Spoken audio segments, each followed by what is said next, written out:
Ako po si Miss Winnie at ito ang ating kwento. Beth, may pagtatapat sana ako sa'yo. Bakit po, Sir Juan? Ano po yon? Gusto kita, Beth. Hindi lang dahil makinis ang kutis mo. Hindi rin dahil may maganda kang muka at sexy na katawan. Talagang gusto kita. Attracted na yata ako sa lahat-lahat ng magagandang bagay tungkol sa'yo. Thank you po, sir. Thank you. Hindi yan ang sagot na inaasahan ko, Beth. Kailangan kong malaman kung gusto mo din ba ako. Ano? Pero sir, inosente pa po ako sa ganyan, sir. Sa katunayan, never been kissed, never been touched pa po ako ng kahit na sino, sir. Yan ang gusto ko eh. Inexperienced woman. Ayaw mo ba nun? Ako ang magiging first mo? Huwag ka mag-alala. Magaling ako. Magaling akong instructor.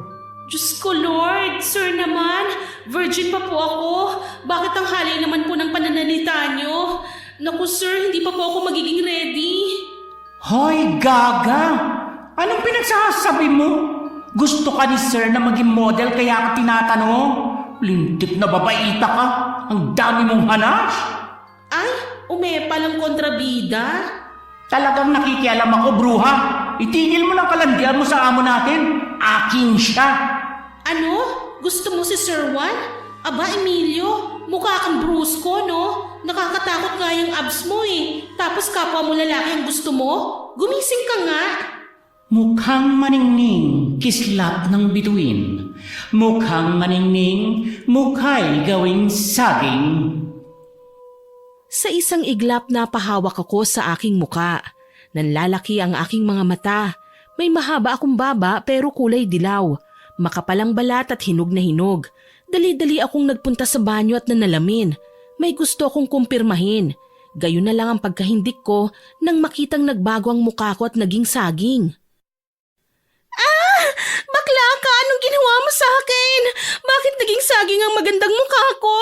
Diyos ko, paano pa ako magugustuhan ni Sir Juan? Yan ang nararapat sa'yo. Malanji ka kasi habang buhay na yan, girl. Sambit ni Emilio kaya naman dala ng pagkataranta ko, walang babala ko siyang sinabunutan. Walang yaka, Emilio! Ibalik mo ako sa dati kong anyo! Kung hindi, lulunurin kita sa sabon! At nagsabunutan kami ni Emilio ng walang hinto hanggang sa tingin ko, pareho na kaming makakalbo. Nagsisisigaw ako kaya nasa ganoong estado ko nang maramdaman ng malalakas na tapik sa aking balikat.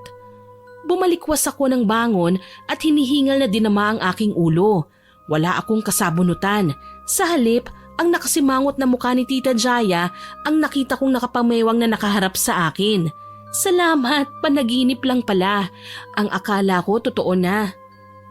Beth, gumising ka. Abay kaliit-liit mong babae, ang lakas mong tumili. Daig mo pang ginisang bakla ah. Ano bang nangyayari sa'yo? Tita, salamat po at ginising niyo ako. Akala ko talaga mamamatay na ako eh. Ano bang napanaginipan mo at sigaw ka ng sigaw? Panaginip? Baka bangungot ka mo. Napanaginipan ko na naman po ang bruhang si Emilio, tita. Natatakot na talaga ako sa kanya.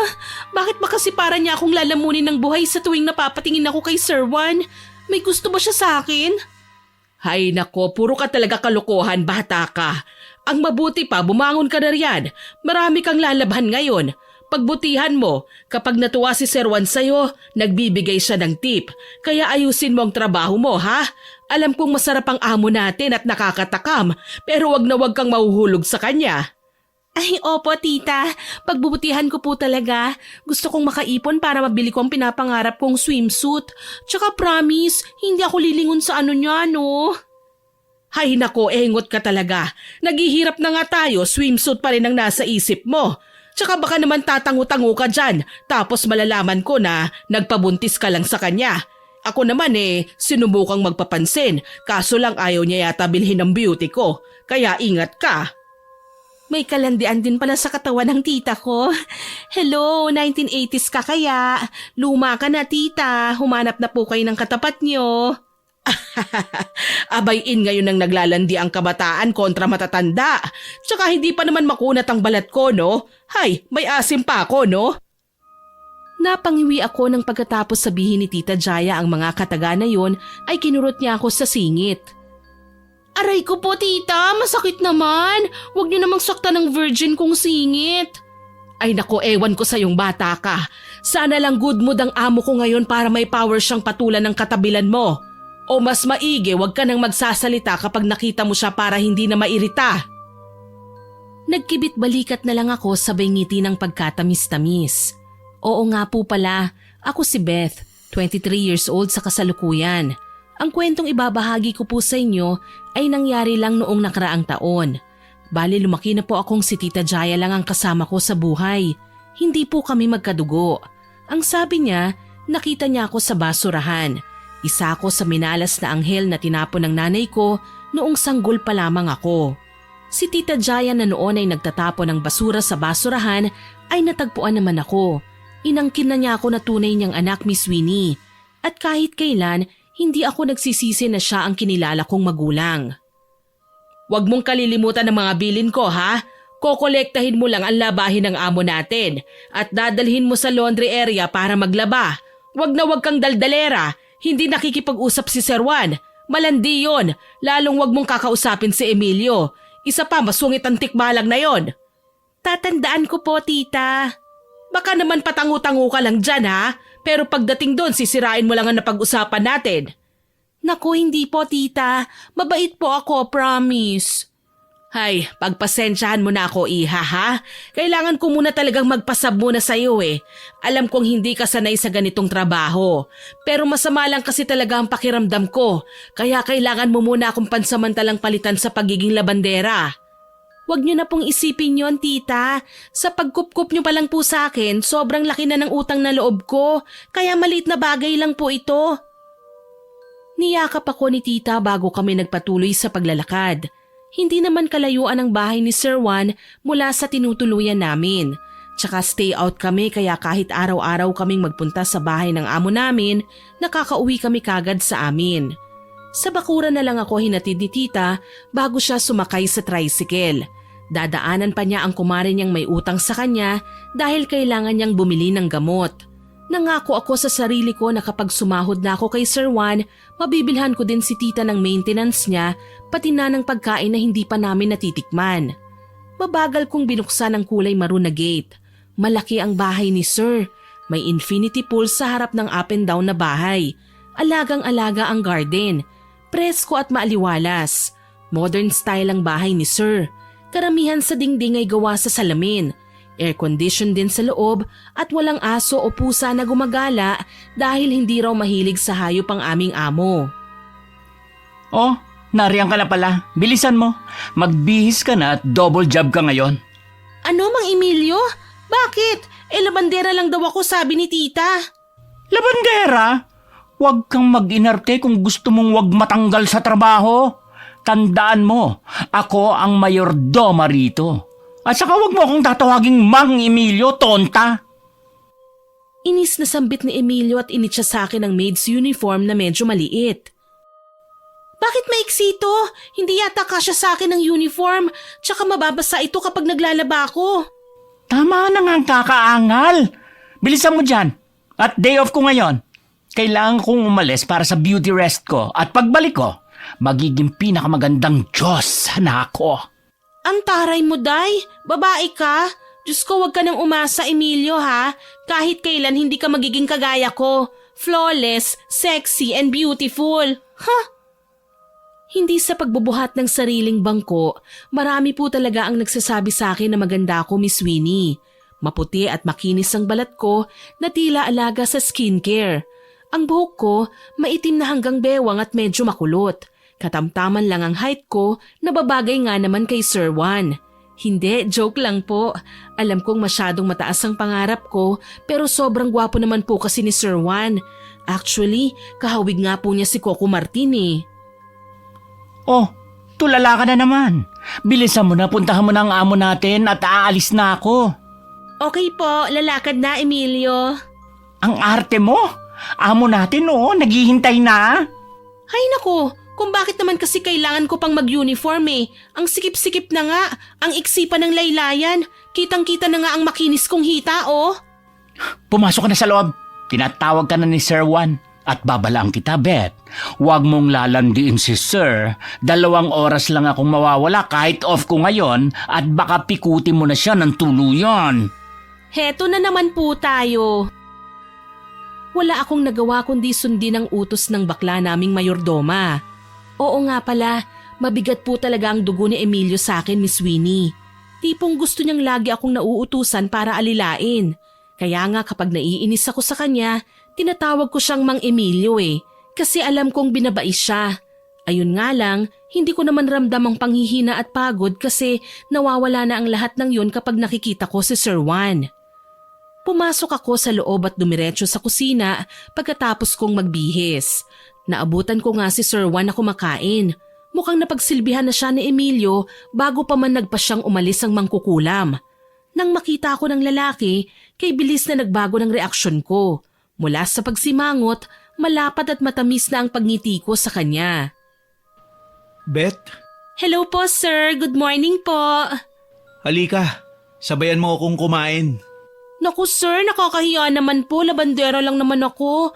No need na po akong isabay sa pagkain. Alam ko, pero hindi kasi ako sanay kumain ng walang kausap Si sir talaga para namang may kasama ka sa bahay na to. Hindi po ba at mag-isa ka lang dito sir? Ay, oo nga pala, maliban kay Emilio. Pero sir, dapat po nasanay ka na. Alam niyo naman po na hindi masama ang walang kasama. Beth, sasabayan mo lang akong kumain. Hindi mo na kailangan mahiya pa. Hay naku sir, sige na nga po. Ang dami niyo naman pong request sa akin Tuloy parang hindi ako labandera niyan Siguro naman po dadagdagan niyo ang fee ko, no? Magaling ka naman ba? Ayoko pa naman sa malamya at walang gana. Sir, ano pong ibig niyong sabihin? Parang may laman po kasi ang mga sinasabi niyo Nagiging maingay ka na naman Marunong ka bang magluto? Ay opo sir, sa katunayan yan, specialty ko po ang kare-kare. Pansin ko, kumislap ang mga mata ni Sir Juan nang marinig ang sinabi ko tungkol sa ulam. Para siyang natakam, kaso lang may pasobra pa. Titig na titig kasi sa akin si Sir. Alam ko din na maganda ako, pero yung mga tingin niya para kasi akong hinuhubaran. Napayakap ako sa aking sarili. Gusto kong umatras pero hindi ko naman magawa. Binigyan ako ni Sir ng pagkakataon na lumapit pa sa kanya dahil hinila niya ang kamay ko. Sa paglalaba rin, magaling ka ba? Hindi ko pa kasi nakikita ang mga nilaban mo dahil 2 days ka pa lang. Alam mo na, ngayon ko lang ito i-check. Siyempre po, gentle and loving tong mga kamay ko na marunong mag-alaga ng mga damit, lalo na ng pang-opisina niyo po. Napapalunok na wika ko. Pansin ko, bumababa na sa hita ko ang mga titig ng amo kong lalaki. Buwisit talaga. Ang sabi ni tita, madali daw mairita si Sir Juan sa mga maiingay na dila. Kung ganun, bakit naman yata panay ang tanong niya sa akin ng kung ano-ano? Sige, ayusin mo ang paglalaba mamaya ha. Pati mga brief ko, laban mo. Diyos ko, pati ba naman brief nyo, sir, palalabhan nyo? Hindi nyo ba kayang labhan ng kapirasong tela na yon? Bakit? May angal ka ba, Beth? Sinisweldohan kita kahit alam ko kung ano ang gagawin mo. Dahil amo ko si sir, wala akong nagawa kundi ang puntahan na kagad ang kwarto niya para kunin ang sinasabing labahin. Oo nga, every other day ang schedule ko sa paglalaba. Hindi naman aksayado sa damit ang amo ko. Namimili lang siya ng damit kapag may mahalagang lakad.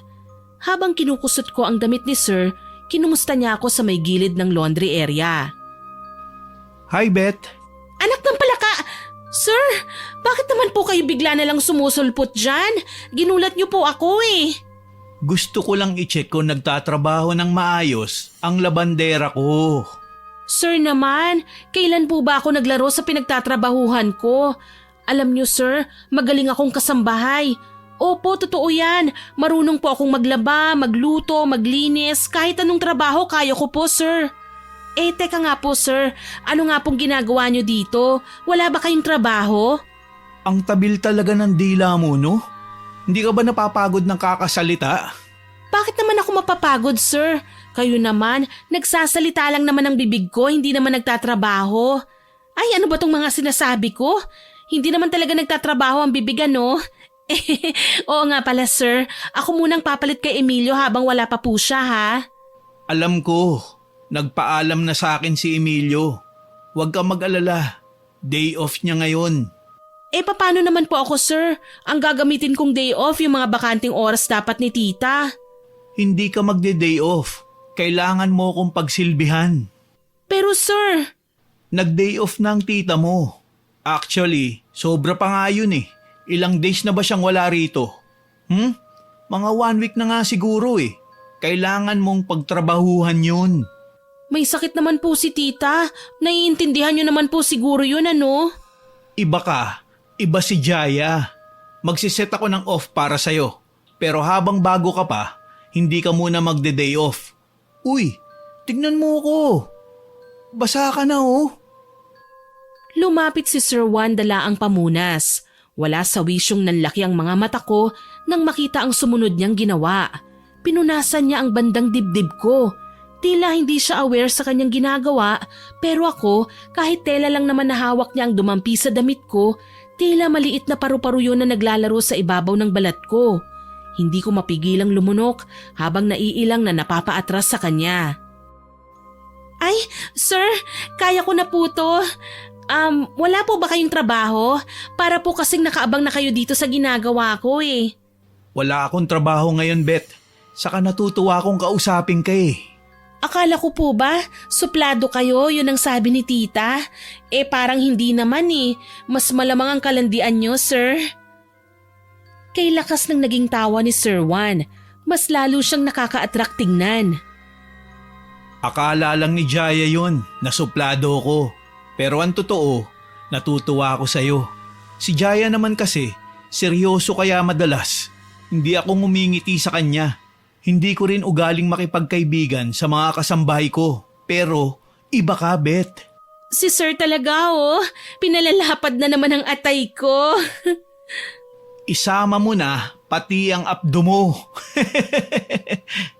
Sir Juan, ano na namang kalandian to? Ang sabi ng mami mo, bawal kang makipag-usap sa mga kasambahay. Tumaas ang kilay ko nang marinig ang sinabi ni Emilio. Nariyan na palang ambisyosang bakla. Hindi man niya sabihin, alam kong gusto niya si Sir Juan. Masyado lang talagang mataas ang pangarap niya sa pagnanais na mapansin ng amo naming lalaki. Hay nako, Mang Emilio, ang dami mong kaartihan. Sir oh. Nananadya ka, Beth? Emilio, wag mo nga pag-initan si Beth. Sige na, asikasuhin mo ng trabaho mo. Ako nang bahala sa kanya. Inirapan ko si Emilio na noon ay kay sama ng naging tingin sa akin. Alam kong hindi niya nagustuhan ang ginawang pagtataboy sa kanya ng amo namin. Gayunpaman, hindi ko pinansin ang malakutsilyo niyang titig sa akin. Nagdadabog siyang umalis at iniwan nga kami ni Sir doon. Bumalot ang katahimikan sa buong lugar. Ayun nga lang, kahit pilitin kong mag-focus sa paglalaba ko, hindi ko magawa. Halos hindi na kasi maalis ang tingin sa akin ni Sir Juan. Marupok pa naman ako sa totoo lang. Mamaya, hindi ko na matagalan ng mga titig ni Sir Juan, bumigay ako sa kanya. Sir, baka naman po pwedeng hayaan niyo na po akong magtrabaho. Hindi ko na po kasi kayang mag-concentrate eh. Bakit ka naman naiilang sa akin? Siguro, may gusto ka sa akin no? Uy sir, ikaw ha, ma-issue ka. Sige na sir, pasensya na po kung kailangan kitang itaboy ha. Ang dami ko pang labahin eh oh. Tsaka tong brief nyo, naghihintay ng madampian ng mga kamay ko. Pansin kong namula ang mukha ni Sir Juan nang marinig ang sinabi ko. Pili akong humalakhak, kaya naman walang sabi-sabing umalis siya kagad. Nang mapag-isa ako sa laundry area, samot-saring alalahanin ng sumagi sa aking isipan. Si Emilio na halatang gustong ipagdamot si Sir Juan, ang mga malaladkit na tingin sa akin ng amo ko at ang pagkakasakit ni tita. Isang ideya ang napagdesisyonan kong gawin. Good catch din naman si Sir Juan kahit may kalandian, kaya balak ko siyang akitin. Maaga akong umuwi ng hapong yon. Dala ko ang maintenance na gamot ni Tita Jaya na binili ko mula sa butika. Kahit papano naman, matutuwa siya nito dahil tuluyan na siyang gagaling. Sa katunayan, nakaabang na nga sa pinto ang ginang nang dumating ako. Hi, tita! Oh, iha, mukhang masaya ka yata ngayon ah. Anong meron at kung makangiti kay abot hanggang tenga? Tita, masaya lang po ako. Tignan mo, oh, may dala po akong gamot para sa inyo. Iha, bakit nag-abala ka pa? Hay naku naman, oo. Sabi ko naman sa'yo na ako nang bahala sa gamot ko, hindi ba? Hayaan niyo na po ako, tita. Maliit na bagay lang naman po ito, hindi ba? Tsaka masaya po ako sa ginagawa ko. Joke lang naman po yung tungkol dun sa swimsuit eh. Alam niyo naman po na hindi pa ako kailanman nagkalakas ng loob na ipakita ang kaluluwa ko. Ikaw talaga, puro kakalokohan. O paano, halika na. Pasok na at nakapagluto na ako ng hapunan. Hay, hindi ko na nga lang natapos kaagad kanina dahil sumama na naman ang pakiramdam ko. Kung bumalik po kaya tayo sa doktor para magpa-check up ulit, tita? Gastos lang yan, iha. Okay na ako sa iniinom ko. Pero may naisip akong paraan para mas gumaan pang nararamdaman ko. Napatingin ako kay tita. Nang sunduin ko siya sa bahay ni Sir Juan noong isang linggo, namumutla na ang ginang. Malamig ang mga paa at kamay.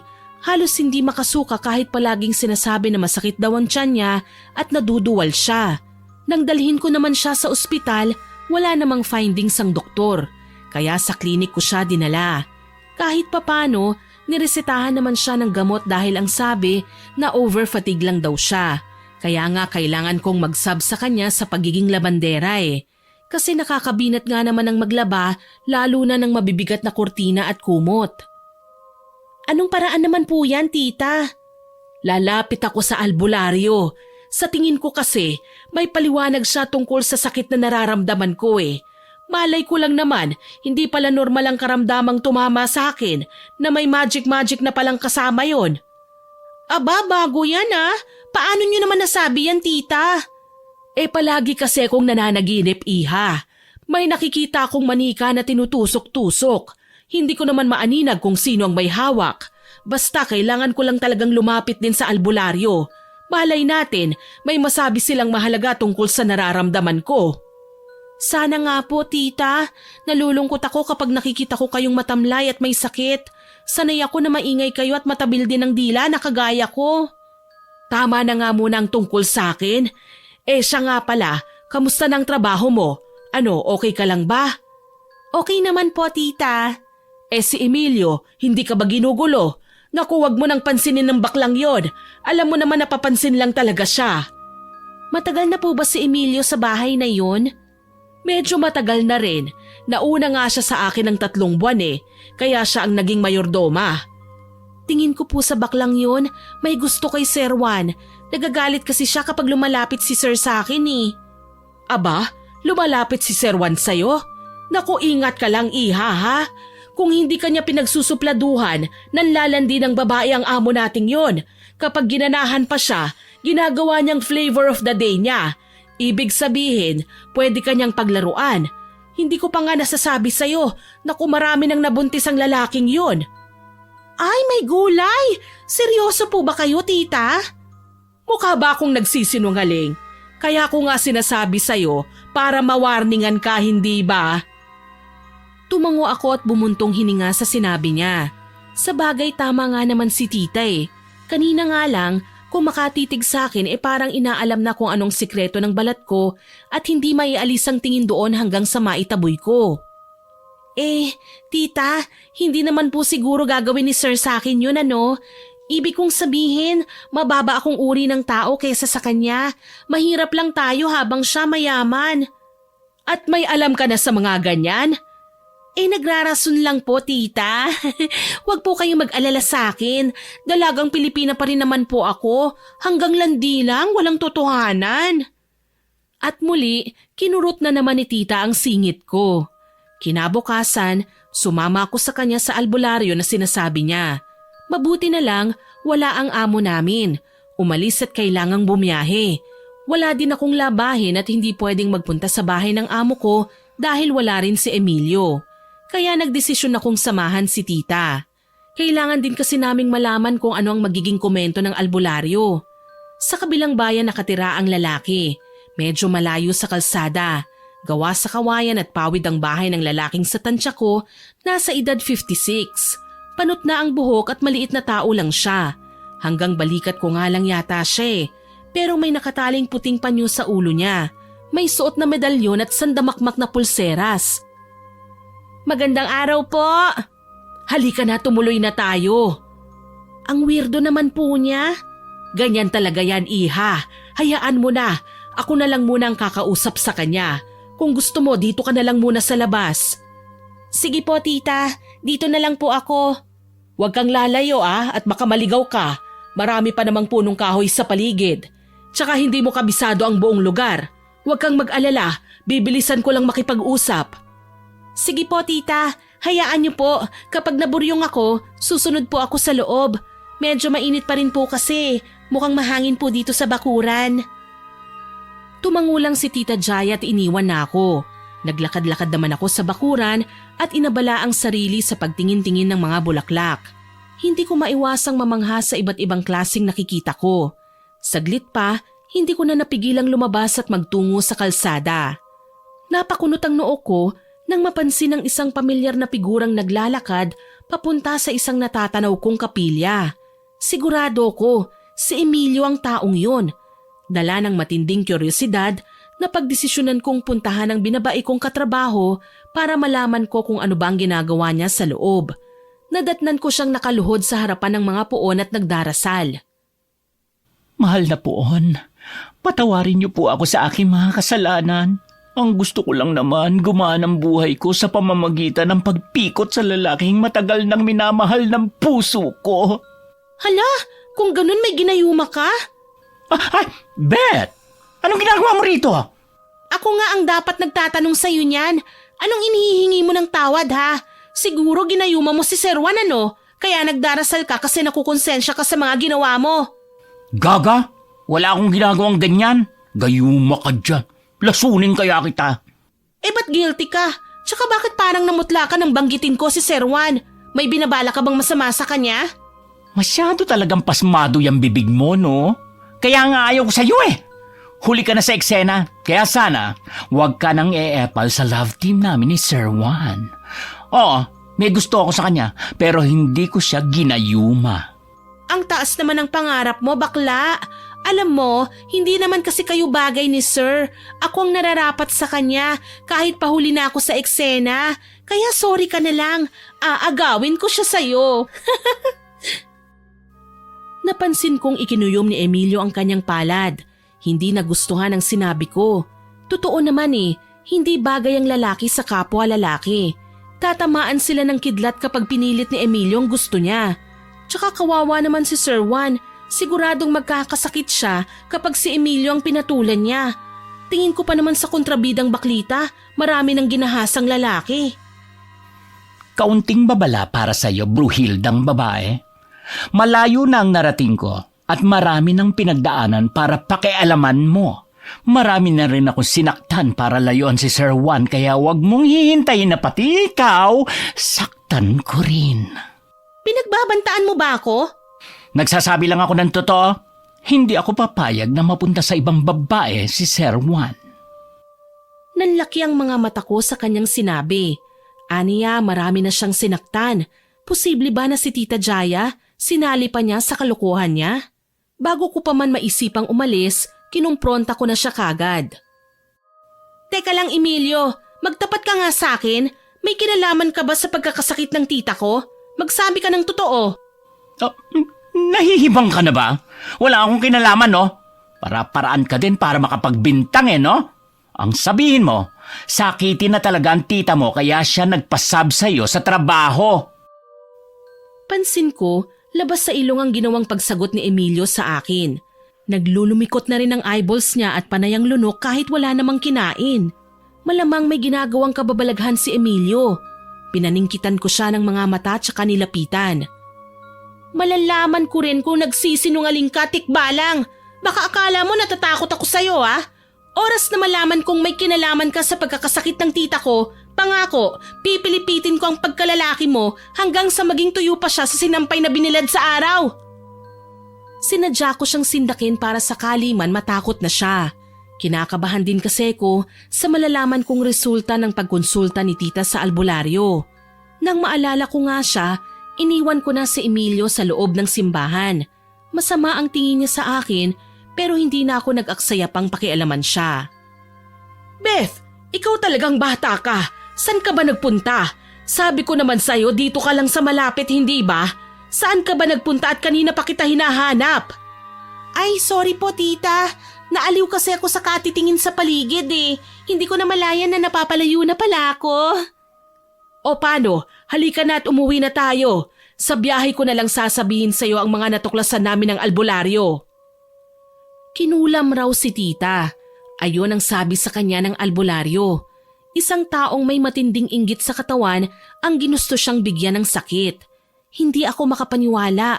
Para kasing nagtutugma ang nangyari kay tita sa narinig kong sinabi ni Emilio na kung hindi ba naman tatanga-tanga, nagsasalita na malakas ang boses sa loob ng kapilya. Seryoso tita? Kinulam ka? Oo nga, kaso hindi malaman kung sino ang may gawa. Ang sabi lang ng albularyo, maging maingat ako sa lahat ng taong nakapaligid sa akin. Hindi niya po ba sinabi kung anong nangyari? Kung sinong gumawa nito sa inyo? Hindi niya sinabi kung sino ang nanakit sa akin. Basta mag-iingat na lang daw ako at inumin ang mga halamang gamot na inihanda niya. Tumango ako at muling sumulyap sa kalsada.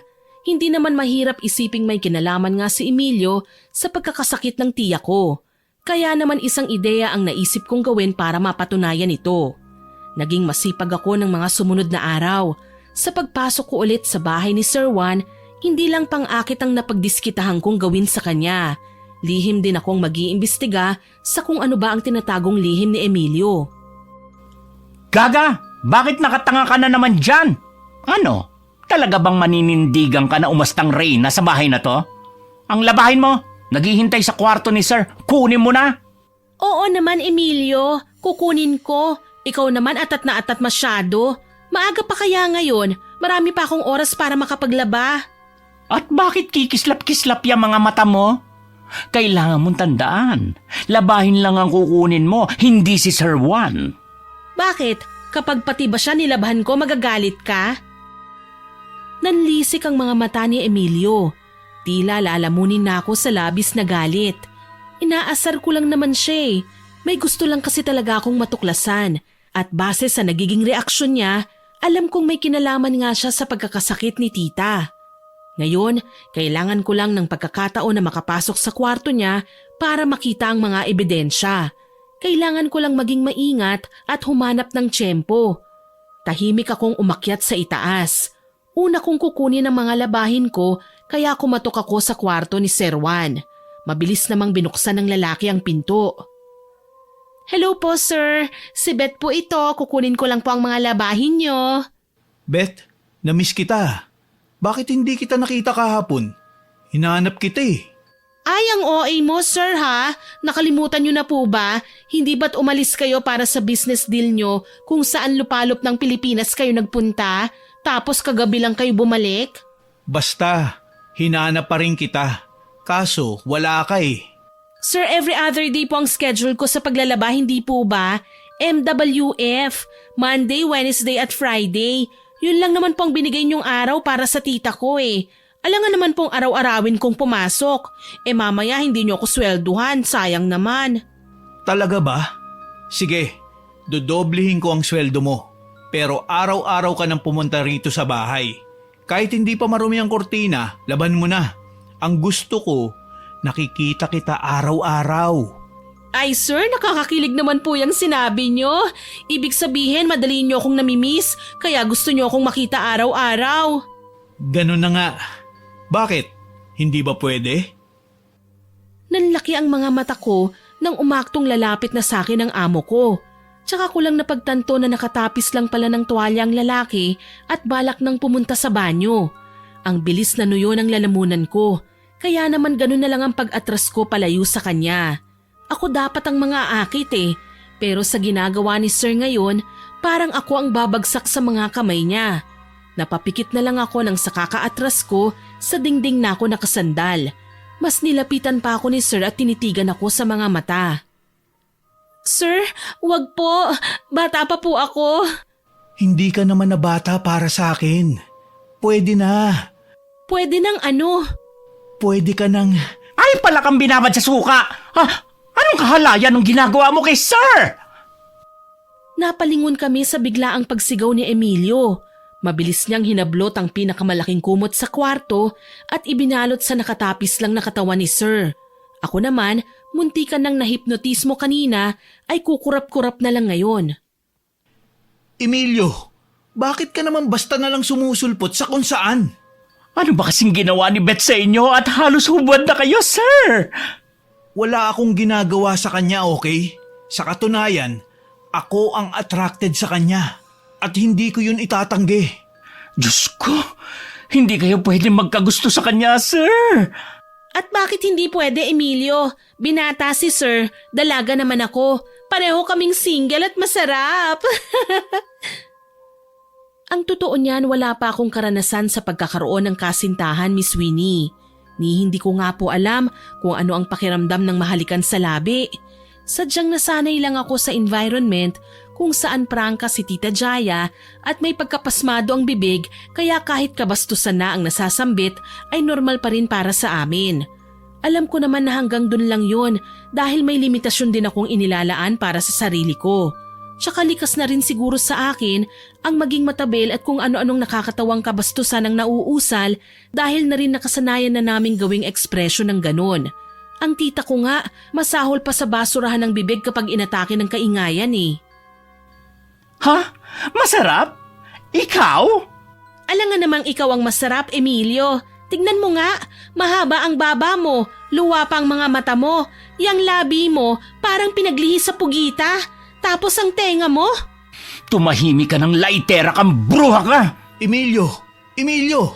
Akala ko ba mayordoma kita rito? Umaasta ka ng bodyguard ko eh. Sige na, bumalik ka na sa trabaho mo. Ako na ang bahala kay Beth. Sir, alam niyo naman na mahal ko kayo. Huwag niyo naman gawin sa akin to. Emilio, pareho ko kayong mahal na mga kasambahay ko, okay? Pero si Beth, kailangan ko kasi siya araw-araw. Sir Juan, ginawa ko na lahat para mapaligaya ka. Halos magpaalila ako sa bahay mo. Mapagsilbihan ka lang. Bakit parang hindi pa rin sapat? Kasi nga, kailangan ko si Beth. Sa kanya ko lang nahanap ang mabining paghagod ng may pag-iingat. Ang mainit na haplos na nagpapakintab, nagpapabango at nagpapalinis ng... Ano? May nangyari sa inyong dalawa? Ano? Walang nangyayari. Teka lang, Emilio. Ang bilis mo naman makapag-react. Hindi pa nga ako tapos sa sinasabi ko eh. Ang sabi ko, gusto kong araw-araw na siyang pumasok dito sa bahay dahil magaling siya. Mabilis at sulit magtrabaho. Sa lahat ng labanderang nakapaglaban ng mga damit ko, siya lang ang humahagod sa tela ng may pag-iingat, nagpapakintab, nagpapabango at nagpapalinis ng suot kong uniforme sa opisina. Literal na napanganga kaming dalawa sa sinabi ni Sir Juan. Ang dami ko pa namang naiisip na pang-akit sa kanya. Tapos damit niya lang pala na nilabhan ko ang pinakapupuri niya. Tama nga ang sinabi ni tita. Maarte si Sir pagdating sa mga damit niya. Maingat at parang praning na rin kung i-check kahit ang likuran ng kwelyo, makita lang na perpekto ang suot niya. Pero kahit na, aakitin ko pa rin siya. Hindi kami nagpansinan ni Emilio ng buong araw. Nakita ko kasing matamlay siya at pagkatapos ng nangyari kaninang umaga, naramdaman kong kailangan ko muna siyang iwasan. Baka kasi kung saan na naman humantong ang pagtatalo namin. Hindi ko maiwasang manghinayang nang linawin ni Sir na gusto niya ako, gustong maging labandera lang ng mga damit niya. Maayos daw kasi akong magtrabaho at kung sakali man na bumalik na si tita, kukunin niya kami pareho dahil magaling din magluto si tita. Si Emilio naman nakatoka sa labas at loob ng bahay. Perfectionist kasi ang isang yun. Bandang 5:00 ng hapon nang dumating si Sir Juan sa bahay. May dala siyang paper bag. Nagulat ako nang iabot niya sa akin ang mga yon. Beth, dalhin mo to sa bahay niyo ha. Ikumusta mo na rin ako sa tita mo ha. Naku sir, siguradong matutuwa si tita. Pero sir, nag-abala pa po kayo. Ano po bang mga ito? Cookies at vitamins para sa tita mo. Sana magpagaling siya kagad. Ang bait-bait niyo naman po sir. Hayaan niyo po makakarating kay tita ang mensahe niyo. Napakabuti niyo po sir. Akala ko talaga literal na suplado kayo kagaya ng sinabi sa akin ni Tita Jaya. Kung hindi naman suplado babaero daw po kayo. Kay lakas ng naging tawa ni Sir Juan. Aliw na aliw siya sa sinabi ko, kaya naman nang mapagtanto yun, napaatras ako at tinakpan kagad ang bibig ko. Bakit ba naging ganun ako katanga? Nagawa kong sabihin kay sir ang sikreto namin ng tita ko. So, ganyan pala ang pagkakakilala sa akin ng tita mo. Ay, sorry po sir. Hindi ko po dapat sinabi yon. Sinabi rin ba sa'yo ng tita mo kung bakit ganun ang ugali ko? Naikwento niya ba sa'yo na minsan ang nasaktan ang damdamin ko? Ikaw po, broken-hearted? Paano nangyari yun? Sinong tangang babayang nanakit sa'yo? Nababaliw na ba siya? Ang pogi niyo nga eh, ang sexy pa, ang bango, mabait, at higit sa lahat mayaman. Alam niyo sir, kayo ang sagot sa panalangin ng bawat dalagang naghihirap na kagaya ko. Talaga? Pogi ako? Mabait? Bakit hindi ako kayang mahalin ng mga babaeng mahal ko? Madalas nila akong iwanan sa ere. Mami ko nga, tingin sa akin, sakit sa ulo, rebelde, barumbado. Wala nang ginawang tama. Kaya nga nila ako ipinatapon dito sa bahay, malayo sa kanila. At pinarurusahan nila ako sa pamamagitan ng pagtatrabaho sa opisina bilang simpleng empleyado lang. Ayaw nila akong hayaang gawin ang gusto ko. Ipinapatawag lang nila ako kapag kailangan nila ang expertise ko sa negosyo.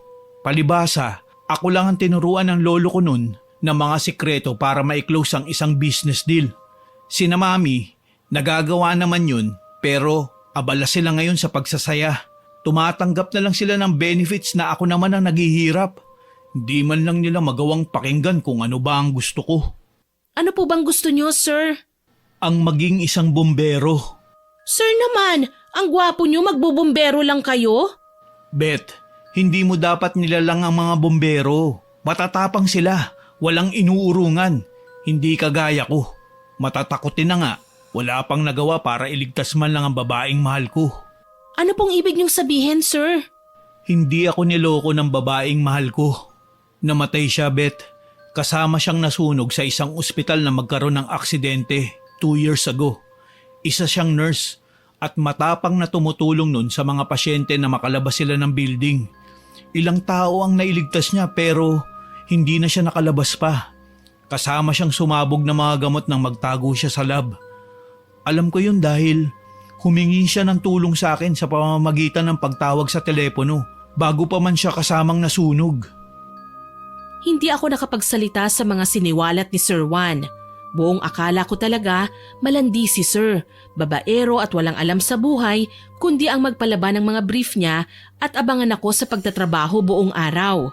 Mabibigat din pala ang dinadala niya at hindi ko mawari kung bakit nasasaktan din ako. Sorry po sir, hindi ko po alam, hindi yan naikwento ni tita sa akin. Okay lang, pagpasensyahan mo na rin si Emilio ha. Aware ako na lagi kanyang sinusungitan. Matagal na siya sa amin kasing tagal ng tita mo. Kaso lang, nung mamatay ang girlfriend ko, si Emilio nagbigay ng balikat para masandalan ko. Siya ang nagpatahan sa akin. Siya ang nagpamulat sa akin na hindi ko dapat nilulunod ang sarili ko sa depression. Sir, isa pang seryosong tanong, may gusto rin po ba kayo kay Emilio? Kay Emilio? Bakit? Akala mo ba bakla ako? Wala naman akong kahit na anong problema kay Emilio. Lalo na't mabait naman siya at inaalagaan ako. Pero sorry, wala akong pagtingin sa kanya. Babae ang gusto ko, Beth. At ikaw yun. Pakiwari ko, umapaw ang kaligayahan sa puso ko at nilunod ako sa matinding kilig, Miss Winnie. Parang hindi posible na nagkakagusto sa akin ang amo ko. Kaya naman ikinurap-kurap ko ang aking mga mata at muli siyang binalingan. Sir, labandera niyo lang po ako. Wala naman akong maipagmamalaki sa inyo. Ha? Uso pa ba yun ngayon? Alam mo, Beth, hindi ako tumitingin sa estado ng pamumuhay. Ang tao kasi, mayaman man o mahirap, magsusumika para mabuhay, magtatrabaho. Kaya ang mayaman o mahirap na agwat na yan, wala sa bokabularyo ko yan. Tignan mo ang parents ko. Aanhin namin ang marangyang pamumuhay kung wala namang kaming kaligayahan. Palagi nga kami nagtatalo, hindi ba? Kahit na sir, wag po kayong magbiro ng ganyan. Marupok pa naman ako. Yan nga ang gusto ko Babaeng honest. Hindi tinatago ang nararamdaman. Ayoko na kasing manghula sa tunay na nararamdaman mo para sa akin. Isa pa, unang kita ko pa lang sa'yo. Alam ko na kagad na ikaw ang dawan ko. Mas lalo akong nagpigil na magtatalon sa tuwa. Nahihiya ako na baka makita niya ang pamumula ng pisngi ko. Pagkatapos ng pag-uusap naming yon ni Sir Juan, alam kong may nagbago na sa pagtitinginan naming dalawa. Mas lumalim, mas naging malapit kami sa isa't isa. Kabaliktaran naman yon sa naging reaksyon ni Emilio na noon ay namataan ko sa kusina, naghihiwa man ng repolyo pero halos durugi naman ito sa labis na galit. Emilio, anong drama yan? Huwag mong sabihing nagsiselos ka sa amin ni Sir Juan. Hay naku, huwag ka namang mangarap. Palibhasa, wala kang pag-aari na kagaya ng sa aming mga babae. Ilang beses na kitang pinagsabihan. Layuan mo si Sir Juan. Pero hindi ka nakikinig. Talagang sinasagad mo ang galit ko. Excuse me? Hoy Emilio, para sa kaalaman mo, si Sir Juan ang nagtapat sa akin. Oo, ginusto ko siyang akitin pero nauna niya akong nilandi. Kaya huwag kang magalit sa akin kundi dun sa amo mo. Ah, ganoon. Talagang naghahanap ka ng gulo. Pwes, bibigyan kita ng gulo. Biglang sinaboy ni Emilio ang kanyang hinihiwang repolyo sa akin. Kumalat yun sa sahig at sa aking suot na damit. Pinaningkitan ko siya ng mga mata. Nakita ko ang lagayan ng asin sa harapan niya. Kinuha ko yun at tinanggalan ng takip tsaka walang babalang sinaboy sa bakla. Hayan, asin! Para sa makating singit mo na hindi kailanman papatulan ni Sir Juan. Malandi ka! Inagaw mo sa akin ang lalaking mahal ko! Correction, hindi ka niya mahal. Mamahalin na sana niya ako. Kaso lang, epal ka! Epal! Sumadsad ako sa dingding ng marahas niya akong itinulak. Ramdam ko ang panggigigil ng matandang bakla pero syempre hindi ako nagpatalo. Bago pa man niya ako maitulak muli, malakas ko siyang sinipa sa tiyan. Mabilis siyang napatihaya sa may paanan ng ref. Magulo na ang kusina. Tila hindi rin kami naririnig ni Sir Juan dahil dumadagundong ang pinatutugtog na musika sa loob ng kanyang kwarto. Hindi ikaw ang sisira sa mga pangarap ko, bruha! Ikaw ang bruha! Nakalimutan mo na ba? Mangkukulam ka, hindi ba? Pwe! Wala kang ebidensya! Magkakaroon din ako, Emilio. Tandaan mo yan. Hindi ako papayag na basta ka nalang gumawa ng mga nakakatakot na gawain kung saan ang mismong tita ko ang naaapektuhan. Pag-uwi ko sa bahay, napakunot ang noo ko nang hindi nakaabang sa akin si tita sa may pinto. Naririnig ko siyang umuungol sa kwarto kaya nag-alala ko. Nagmamadali ko siyang pinuntahan doon. Tita, ano pong nangyari sa inyo? Okay lang po ba kayo? Beth, iha, ang sakit ng ulo ko. Ano? Teka lang po, hahanapin ko ang gamot nyo. Siguro po hindi kayo uminom. Uminom ako kanina. Sadyang masakit lang talaga ang ulo ko sa hindi ko malamang dahilan. Tsaka hindi ko kailangan ng tableta. Yung langis ng albularyo ang ibigay mo sa akin. Dapat po yata dalhin ko na kayo sa ospital eh. Iha, pahiran mo lang ang ulo ko. Lagyan mo hanggang batok. Sobrang bigat na talaga ng ulo ko eh. Ayan na po. Okay na po ba? Damihan mo, iha. Kailangan daw yung halos maligo na ako sa langis para mawala ang sakit ng ulo ko. Bakit ba naman kasi walang matinong gamot para sa karamdaman nyo? Yung normal na lagnat nga overnight lang dapat bumaba na eh. Pero yung sa inyo pabalik-balik ang lagnat. Baka po iba na ito. Basta, gamutin mo na lang ako. Hindi naman umeepekto sa akin yung mga nireseta ng doktor eh. Nawawala naman ang sakit sa langis na binigay sa akin ng albularyo. Mas dinamihan ko nga ang paglalagay ng langis sa ulo ni tita. Kahit papaano, kumalma naman siya. Ayun nga lang, tuluyan na siyang nanghina. Mabuti na lang, may cellphone ang albularyo na gumamot kay tita. Tinawagan ko ang lalaki para sabihin sa kanya ang nangyari. Ayon sa albularyo, nang mga sandaling umuungol si tita sa sakit, ay siyang pag-atake na naman ng mangkukulam na nananakit sa kanya. Mas lalo kong nag-alala para sa kapakanan ni tita. Malamang may ginagawa na namang kababalaghan si Emilio. Siya lang naman ang pwede kong pagbintangan kahit na hindi ko aktual na nakita ang ginagawa niya. Alam ko yon dahil nahuli ko nga siyang nangungumpisal sa mga poon sa kapilya. Payo sa akin ng albularyo, magpausok kami ng insenso sa buong paligid. Tapos lagyan ko ng asin ang bintana at pinto ng aming bahay. Pahiran din ng luya at bawang ang ulo at talampakan ni Tia para hindi na siya gaanong tabla ng pag-atake.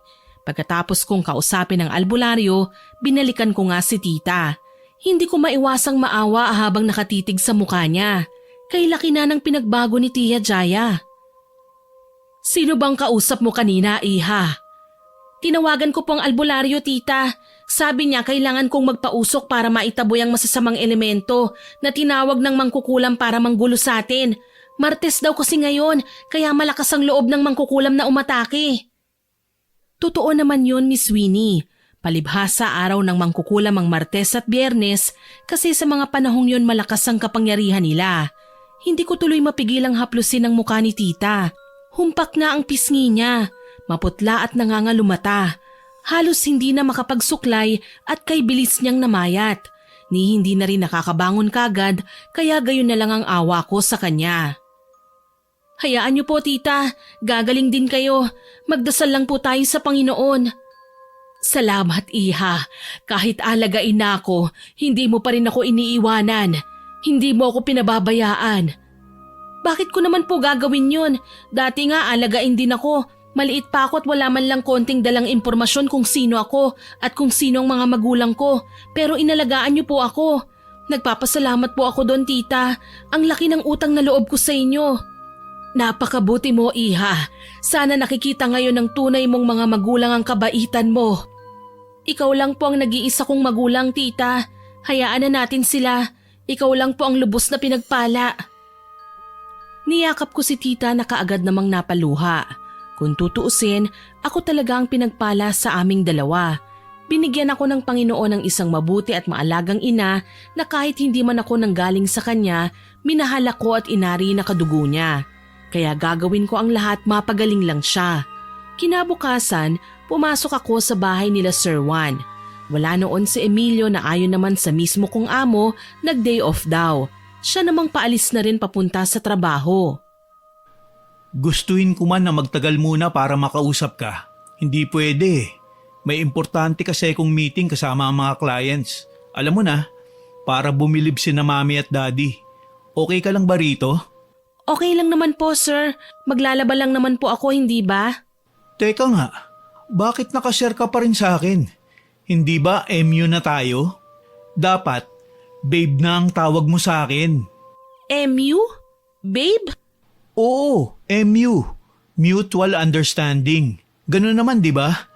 Sir, dalagang Pilipina po ako. Gusto kong maranasan na ligawan sa bahay namin. Kung gusto niyo po talaga ako, dadalaw kayo doon at manunuyo. Tsaka sa mga panahong ito, hindi ko pa kayo pwedeng bigyan ng assurance kasi may sakit pa si Tita. Lumalala na nga yata ang karamdaman niya eh. Talaga? Lumalala na ang sakit ng tita mo? Nagpa-check up na ba siya ulit? Ibang case ang sakit niya, sir. Mahirap po ipaliwanag.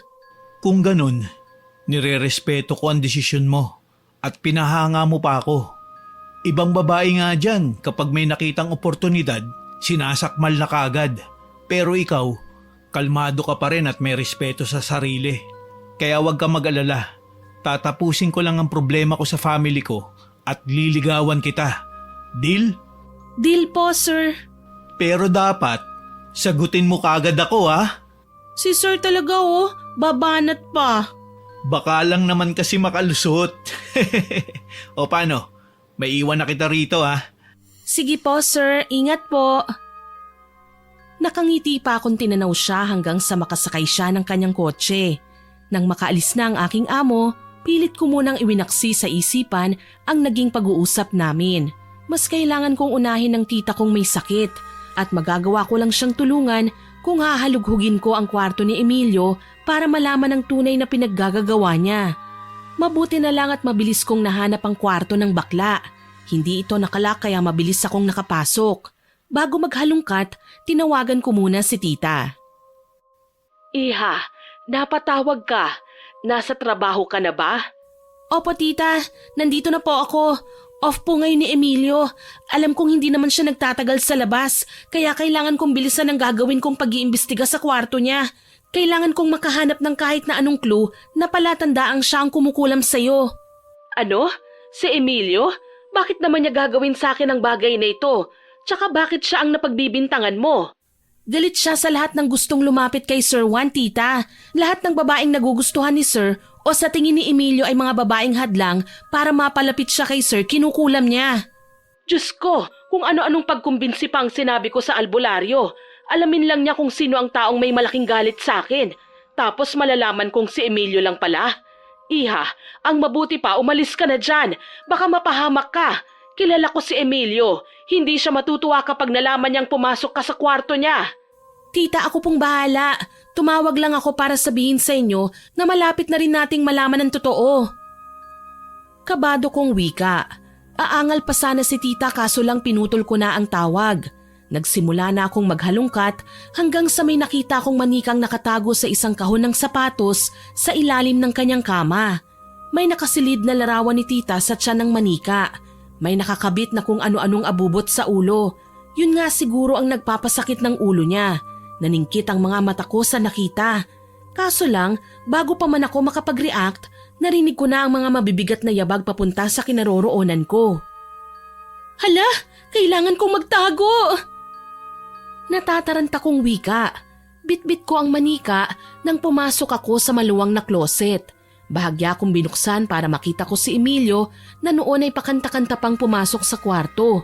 Ako naman, palihim na inon ang recorder ng aking cellphone. Kailangan kong marinig ang kahit na anong sasabihin niya kahit mag-isa lang siya. Malakas ang kutob ko na makakakuha ko ng detalye.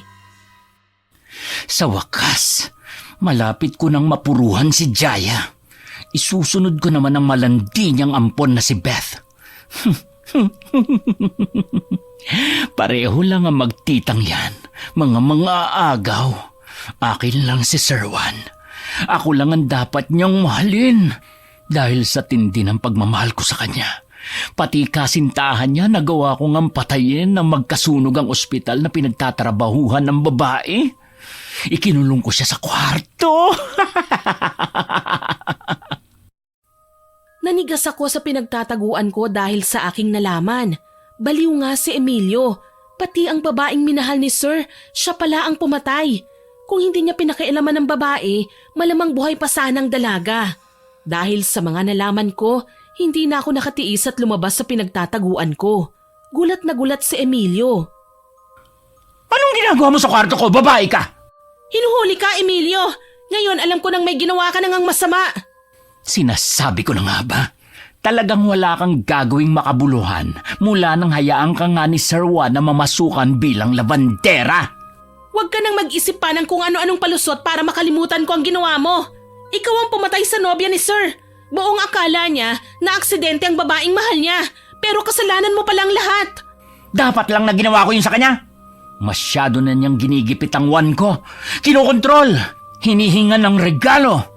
Dapat ako lang ang pinagtutuunan niya ng atensyon. Kaya naman pala pati tita ko kinulam mo.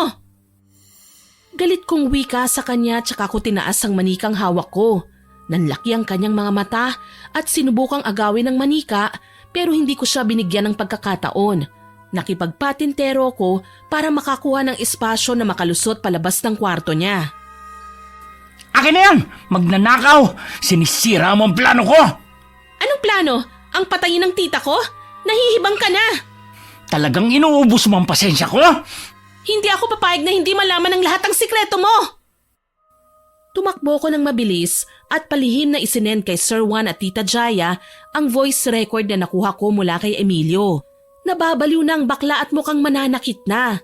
Swerte naman na nakalabas ako ng bahay at nakapagtago sa treehouse. Kahit nanginginig sa takot, nilakasan ko ang loob na tawagan si Sir Juan. Napamura ako nang mapagtantong out of coverage area siya. Si tita naman ang kinontak ko. Beth, iha, may natanggap akong voice message galing sa'yo. Totoo ba yun ha? Si Emilio ba yun? Napakahayop naman pala niya. Talagang gagawin niya ang lahat, masaktan lang ako. Totoo po yan, tita. Siya ang kumulam sa'yo. At ang ibang revelasyon niya, totoo din po. Siya ang pumatay sa girlfriend ni Sir. Tunay na may hustisya. Bakit? Nagkumprontahan kayo? Nasaan siya? Nahuli niya ako na kinukuha ang manikang ginamit niya sa pagkulam sa'yo, tita. Ang problema lang, hinahabol niya ako ngayon. Nagtatago lang po ako kaya sana tumawag po kayo ng pulis. Ano? Sige, saglit lang. Kailangan kong putulin to. Diyos ko, mag-iingat ka, iha. Pangako, tita, mag-iingat po ako. Kabado kong wika sa kanya. Napaigtad pa ako nang matanaw si Emilio na palabas ng bahay at may bitbit na palakol. Nakangisi ang bakla na sigurado tinakasan na nga ng bait. Habang pinagmamasdan siya, hindi ko maiwasang maawa. Siguro matindi lang ang pagmamahal niya kay Sir Juan kaya niya nagawa ang mga bagay na ito. Pero mali mali na manakit siya ng tao. Nagawa pa niya ang mangulam. Kung tutuusin, naging mabuti naman ang lahat sa kanya. Beth? Nasaan ka? Lumabas ka na. Heto na makikipagbati na ako sa'yo. Utang na loob, Panginoon ko. Ilayo niyo po ako sa kapahamakan. Natatakot na po ako. Daig pa ni Emilio ang isang psycho. Beth? Talagang gusto mo magtagu-taguan Akala mo ba hindi kita mahanap? Kaya kitang sundan gamit lang ang amoy mo. Kaya sige, magtago ka at hahanapin kita. Saktong nag-vibrate ang cellphone ko kaya nagmamadali ko yung sinagot. Hindi ko na nga tinignan ng caller ID Hello? Beth, salamat naman at sumagot ka. Yung voice message na pinadala mo sa akin, totoo ba? Si Emilio ang pumatay sa girlfriend ko? Yun po ang sabi niya, sir. Ang totoo po niyan, ayaw niyang may makaalam ng sikreto niya. Kaya niya ako hinahabol ng itak ngayon. Nakapagtago lang ako sa treehouse. Hindi ko po alam kung hanggang kailan ako makakapagtago. Hindi ko kasi naisip na lumabas na lang kanina ng gate dala ng pagkataranta ko, sir Hindi niya rin alam na nai-record ko ang mga sinabi niya. Diyos ko, magtago ka lang dyan, okay? Pupuntahan kita. Huwag ka mag-alala. Tatawag din ako ng pulis. Opo, sir. Mag-iingat ka. Mahal kita. Kung sa ibang pagkakataon ko lang narinig ang sinabi ni sir, malamang nalaglag na ang panty ko sa tuwa. Kaso sa mga sandaling ito, takot ang nararamdaman ko. Nabitiwan ko ang cellphone nang mapansing paakyat na si Emilio sa treehouse at nakangising tumingala sa akin. Huli ka! Dala ng takot, pinagsisipa ko sa muka si Emilio kaya hindi siya kagad makaakyat sa itaas. Hindi niya rin magawang iangat ang palakol dahil nakahawak siya ng mahigpit sa hagdan para wag lang mahulog. Buti na lang may namataan akong paso ng halaman sa loob ng treehouse. Kapag ibinagsak ko ito sa mukha ni Emilio, magkakaroon pa ako ng oras na lumayo. Pasensya na pero kailangan kong gawin to. Punyeta! Kitang-kita ko kung paano nabasag sa ulo ni Emilio ang paso na ikinabitiw niya ng hagdan. Bumagsak siya sa lupa at saglit na nahilo. Sinamantala ko ang pagkakataon at tumakbo. Beth! Akala mo ba matatakasan mo ako? Hindi ako papayag na makalayo ka sa akin! Sige! Tumakbo ka hanggat kaya mo! Baliw ka! Hindi ako magpapahuli sa'yo! Ikaw ang maghanda! Paparating ng mga pulis para pagbayaran mo ang mga kasalanan mo! Isa kang kriminal! Ako pa ngayon ang kriminal? Kayo nga ang naging dahilan kung bakit ako nananakit, hindi ba? Kaya huwag na huwag kang magpapahuli sa akin. Dahil kapag nahawakan ko kahit dulo ng hibla ng buhok mo, sisiguruhin ko na makakalbo kita. Hindi magtatagumpay ang mga masasamang loob na kagaya mo, Emilio! Ang galing mong magkunwari! Nalinlang mo sina Sir Juan pati na ang tita ko! Tapos ikaw palang may balak na masama sa kanila! Ang tagal naming nagpaloko sa'yo!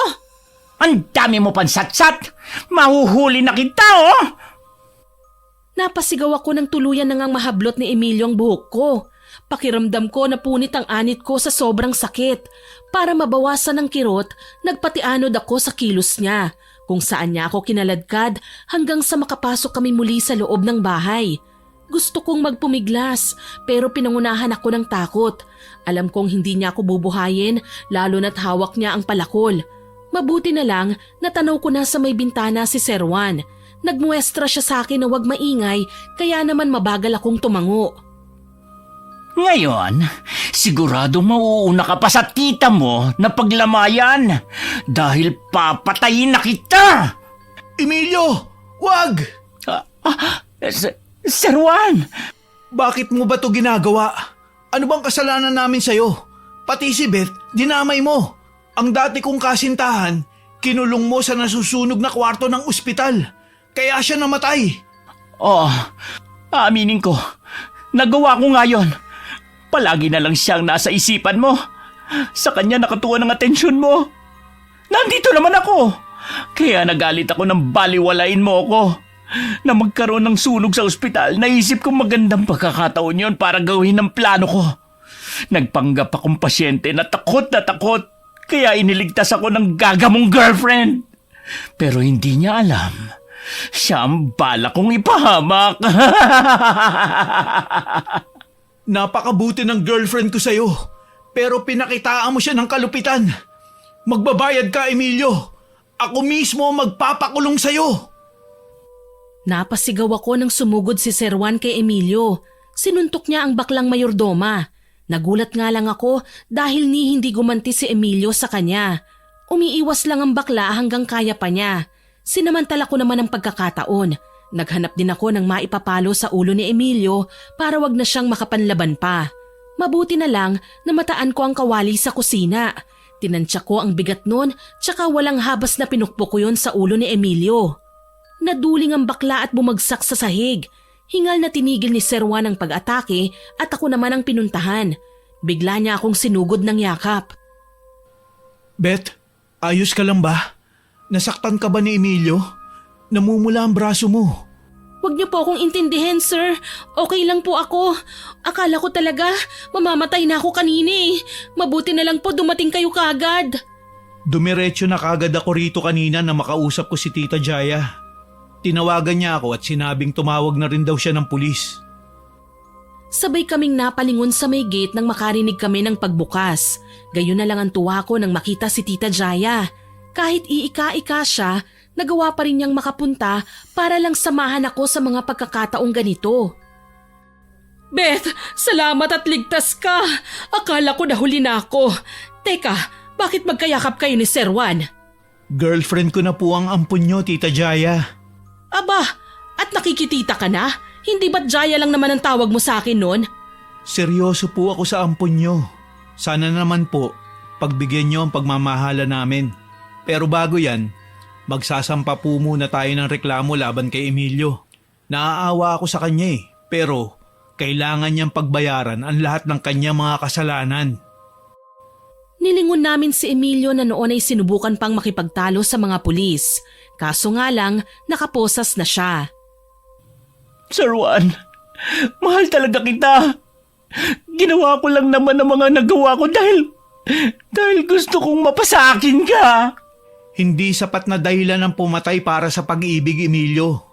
Nanghihinayang ako sa naging samahan natin nun. Hindi lang kasi kita basta kinilalang mayordoma Tinuring pa kitang kaibigan. Patawarin mo na ako, Sir Juan. Pakawalan mo na ako pakiusap. Sorry, hindi ko magagawa ang bagay na yan. Kailangan mong panagutan ang lahat ng kasalanan mo. Hindi namin makakamit ang hustisya kung ganyang hahayaan ka lang namin na maging malaya.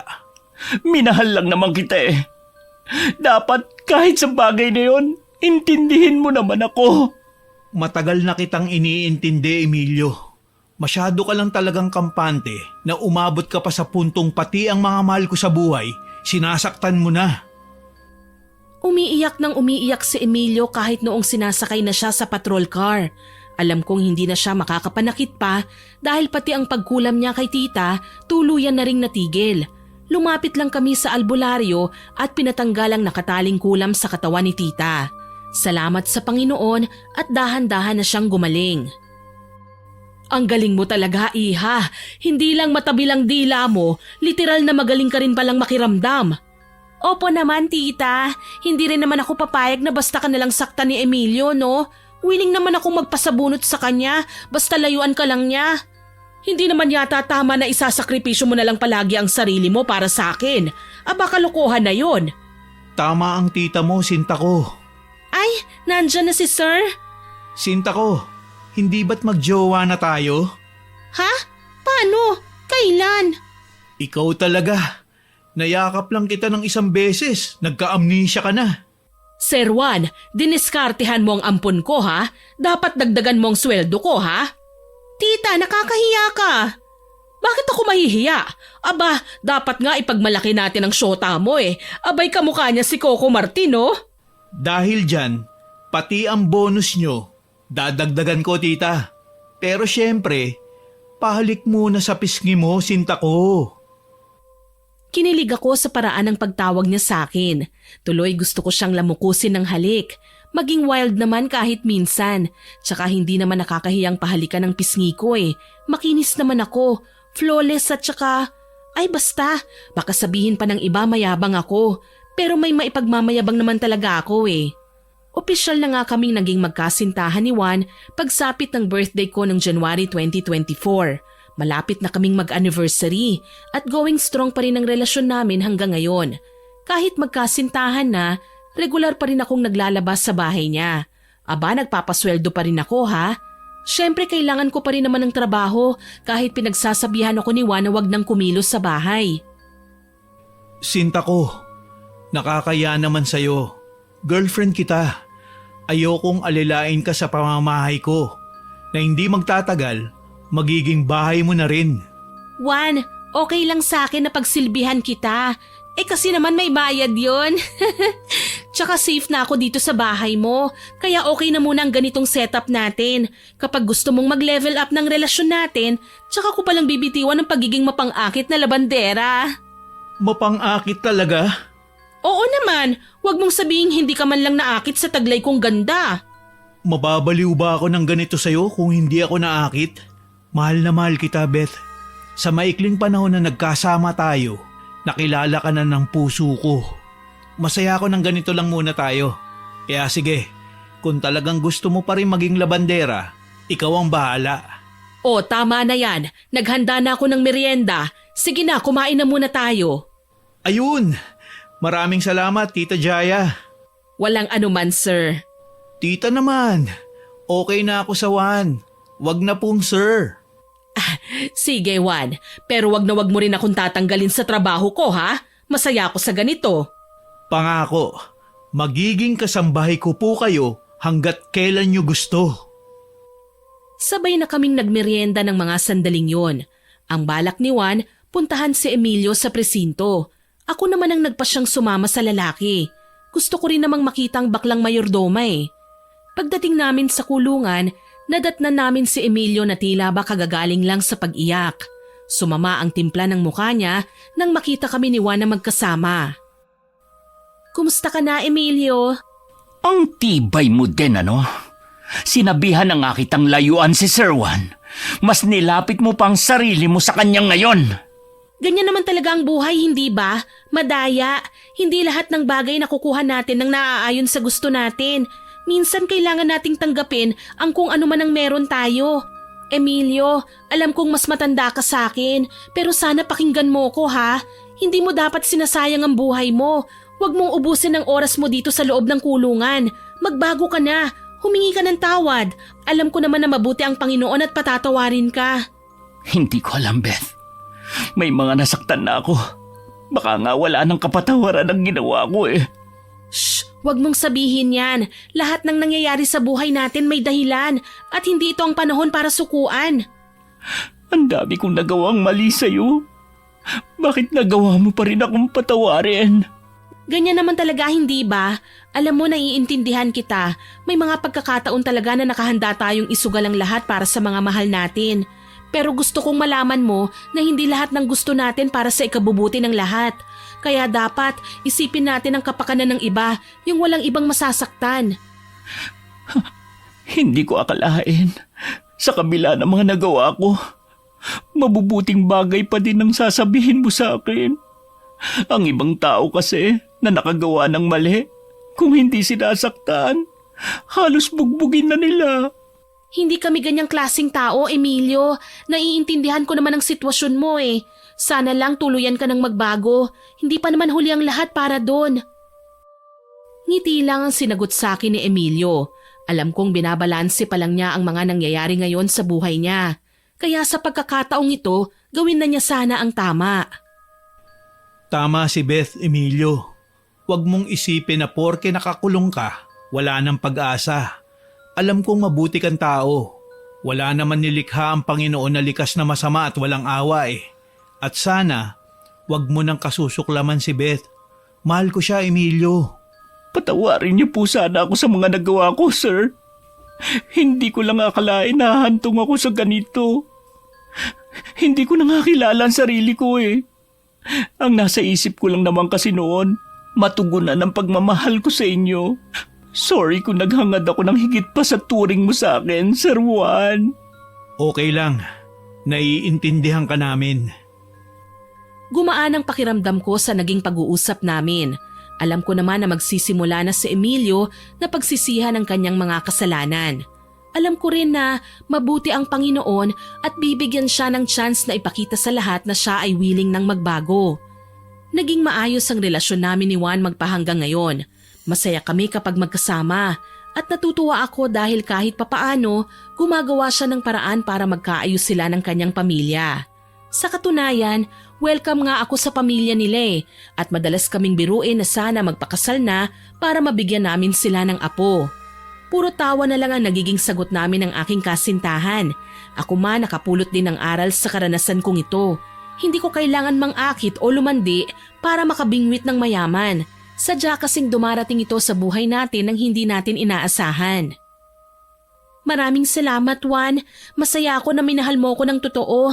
Kaya bilang ganti, ipapangako ko sa'yo, ikaw lang ang mamahalin ko hanggang ako'y nabubuhay. Bakit, sinta ko? Sa kabilang buhay ba ibang mamahalin mo? Aba, hindi pwede yan ha. Magsiselos ako.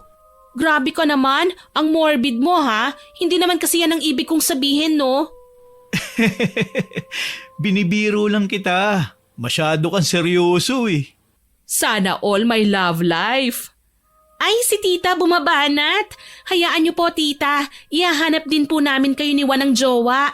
Balita ko, may tito si Juan na matandang lalaki. May abs ba? Baka naman kagaya ni Emilio yan, ha? Tita, hindi naman po lahat ng matandang lalaki bakla at takot sa babae. Ilan sa kanila, naging abala lang masyado sa buhay kaya hindi gaanong nakapag-focus sa love life. Pero kapag nakita niyo ang tito ko, sigurado, ibibigay niya lahat ng pinaghirapan niya sa inyo. Sige, go ako dyan. Maghapunan na tayo. Nakakatuwa pala ang maging kusinera, no? Hindi ako nauubusan ng rekado kahit anong gusto kong lutuin. Hayaan niyo, tita. Kapag pinakasalan ako ng ampon niyo, pupunuin natin ang stock sa pantry. Siguradong hindi na kayo hihinto sa pagluluto. Sabay kaming nagtawanan dahil sa birong yon ni Juan. Masaya ako at kontento. Kahit pa nga siguro hindi mayaman ang lalaking mahal ko, alam kong magiging maligaya ako dahil siya ang pinagkaloob ng langit para sa akin. Hanggang dito na lamang po, more power po sa inyong channel at God bless. Sana po ay nagustuhan niyo ang aking ibinahaging kwento. Pero bago ko po tapusin ito, hindi makukumpleto ito nang walang shoutout sa masusugid nating listeners.